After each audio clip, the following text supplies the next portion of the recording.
Kanalımdan ve mutfağımdan herkese merhabalar. Bugün sizlere ilginç sarma ve pişirme tekniğiyle yaprak sarması tarifi vermek istiyorum.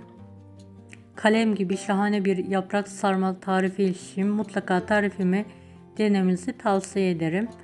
Tarifimizi ilk olarak iç harcımızı hazırlayarak başlayalım.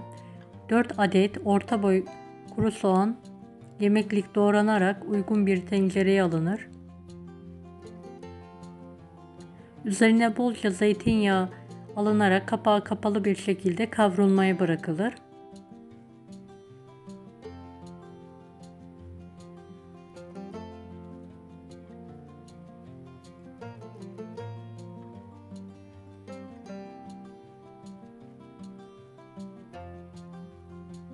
Evet, soğanlarımızı ara ara karıştıralım. Kokusu çıkana kadar kavurmaya devam edelim. Yeteri kadar kavrulduktan sonra 2,5 su bardağı pirinç, yarım su bardağı yıkanmış bulguru üzerine ekleyerek topak olana kadar kavuralım.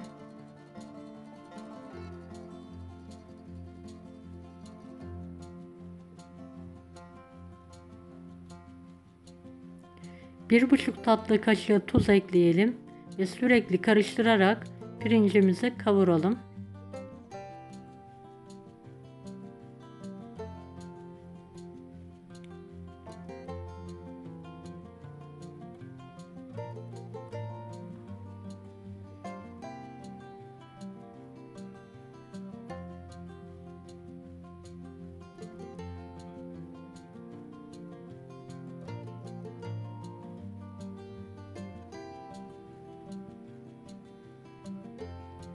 Pirincimiz topak olunca üzerine yarım su bardağı soğuk su ekleyelim ve hızlıca karıştıralım. Kapağını kapatarak altını kapatalım. 10 dakika demlenmeye bırakalım pirincimizi.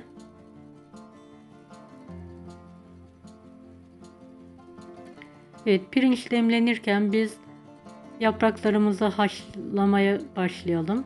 Kaynayan suya 500 gram yaprağı alalım ve yumuşayana kadar haşlayalım.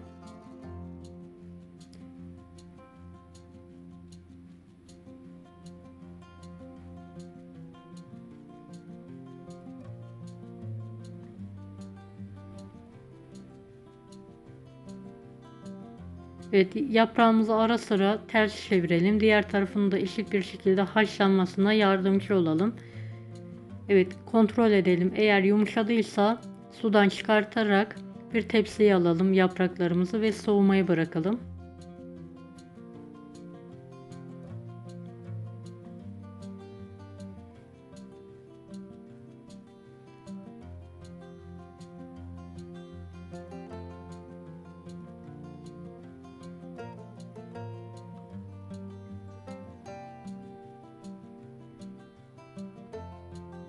İç harcımıza doğranmış maydanoz, dereotu ve taze nane koyalım.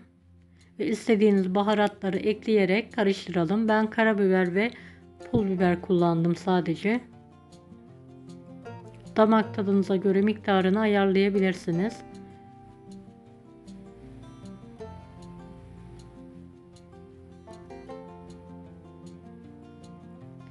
Hızlı ve kolay sarabilmek için tek kat buzdolabı poşetini düz bir zemine serdim.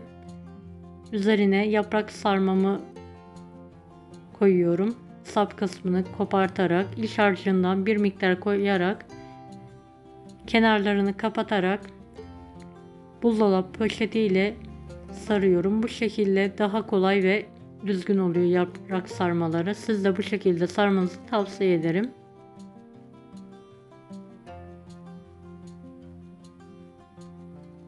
Tüm yapraklarımı aynı yöntemle sarmaya devam ediyorum ben.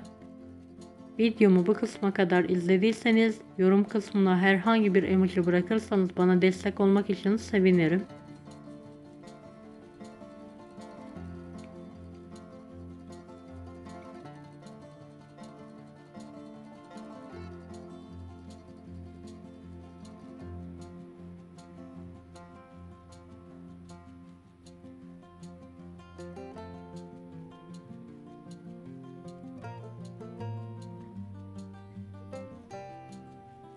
Evet, son yapraklarımı da sarıyorum.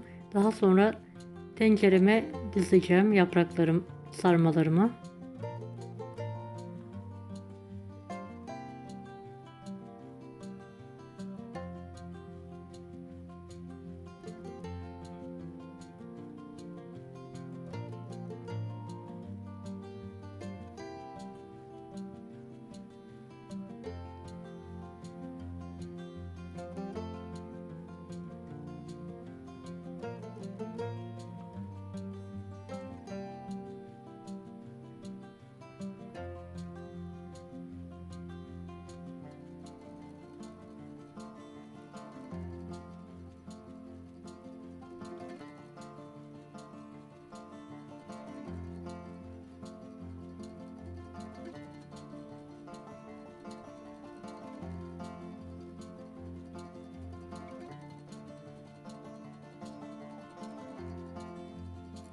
Evet, gördüğünüz gibi tüm yapraklarımı sardım. Kalem gibi hepsi aynı ebatta ve boyutta.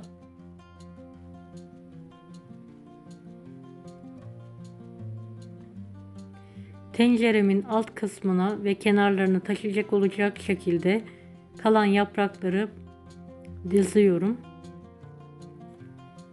Daha sonra sardığım yaprakları dik bir şekilde tencereye sıralıyorum. Bu şekilde yaprak sarmaları daha lezzetli ve orantılı pişiyor. Bu şekilde pişirmenizi tavsiye ederim.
Evet, tencereme dizdim. Yaprakları, kenarından taşan yaprakları üzerine kapatıyorum ve buzdolabına kaldırıyorum. Ertesi gün pişirmek için dilerseniz hemen de pişirebilirsiniz.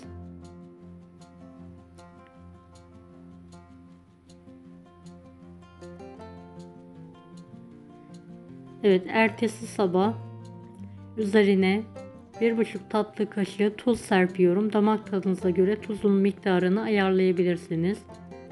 Üzerine geçmeyecek şekilde içme suyu koyuyorum. Tencerenin 1,5-2 parmak altında olacak şekilde suyunu ayarlayabilirsiniz. Çok fazla koymayın. Pişirirken taşmalar meydana gelmesin.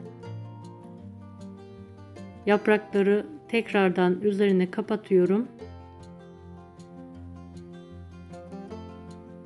Ve tenceremi ocağın üzerine alıyorum. Fokur fokur kaynadıktan sonra altını kısıyorum. Yaklaşık 30-40 dakika yapraklarım yumuşayana kadar pişirmeye bırakıyorum. Evet, yaprak sarmalarım piştikten sonra üzerindeki yaprakları alıyorum ve üzerine bolca zeytinyağı gezdiriyorum.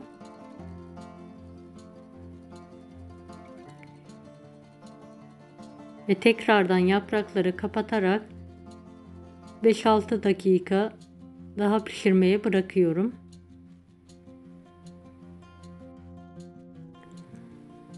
Evet, pişen yaprak sarmalarımı servis tabağına ters çevirerek ikrama hazırlıyorum. istiyorum. Deneyecek olanlara şimdiden kolaylıklar dilerim. Kanalıma ücretsiz abone olmayı unutmayın.